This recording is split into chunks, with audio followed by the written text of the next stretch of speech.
தமிழ்நாடு சங்க வரலாறும் சமத்துவ மரபும் சமரசமற்ற போராட்டங்களும் கொண்ட மகத்தான பெருநிலம். அறம், பொருள், இன்பம் என்ற வாழ்வான நமது தமிழ் எதிர் நிற்கும் அடக்குமுறையானாலும் வழிமறிக்கும் ஏற்றத்தாழ்வு இழிவுகளானாலும் நேர் நின்று சமர் புரியும். வஞ்சத்தால் ஆதிக்கம் புரிந்த அந்நிய ஆட்சியாளர்களை வீரத்தால் எதிர்த்து நின்றோம். பிரித்தாள நினைத்த பிளவுவாத சக்திகளை சமூக நீதி ஆயுதத்தால் விரட்டி அடித்தோம். இன்றோ மதவாத கொள்கை எதிரிகள் முன்னிற்க, கொள்கை மறந்த அரசியல் எதிரிகள் கொல்லைப்புறமாக அவர்களுக்கு துணை நிற்க ஓரணியில் திரண்டிருக்கிறது ஆதிக்கத்தின் கூட்டு. ஆகப்பெரும் தலைவர்களை கண்ட கட்சியெல்லாம் நேரடி கூட்டணியில் கரைந்து நிற்க, மக்களை பிளவுபடுத்தலாம், மதங்களை அரசியலாக்கலாம் என வெறுப்பை தொழிலாக்கி தமிழ் நிலத்தை அலர்ஜியாக கொண்டு அதிகாரம் புரிகிறது ஒரு சக்தி. கொள்கை பேசி ஆட்சியை வென்று, கொள்கை மறந்து அதிகாரம் சுவைத்து, கொள்ளை ஊழல் மட்டுமே நிர்வாகமாக கொண்டு மாநிலத்தை ஆள்கிறது மற்றொரு சக்தி.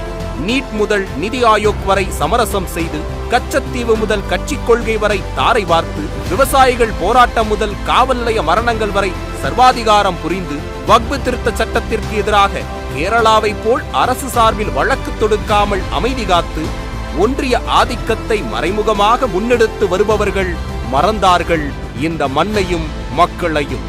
குடும்ப நலனுக்காக மறைமுக கூட்டணி, குறுநில மன்னர்களுக்காக ஐடி, இடி போன்றவற்றிற்கு பயந்து சமரசம், ஊழல் முறைகேட்டை மறைக்க மேலே உறவு, பிரச்சனை வரும்போதெல்லாம் சமாளிக்க விளம்பர வேஷம் என ஒன்றிய ஆதிக்கத்திற்கு அடிபணிந்தவர்கள் மாநில சுயாட்சி உரிமைகளை மிதித்து மொத்தமாக வீழ்ந்தார்கள் அதிகார நலனிற்கு. விளம்பரத்தில் தமிழ் பெருமை பேசுபவர்கள் நம் சோழ அரசின் வரலாற்று பெருமைக்காக செய்தது என்ன?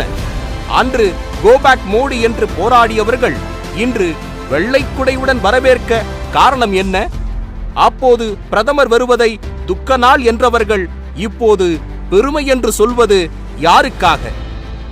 ஒன்றை கவனித்தீர்களா? பாசிசம் என்ற இவர்களின் குரல் ஒலிப்பது நின்றும், கரப்ஷன் கூட்டம் என்று அவர்கள் அழைப்பது நின்றும் ஆகிறது மாதங்கள் பல.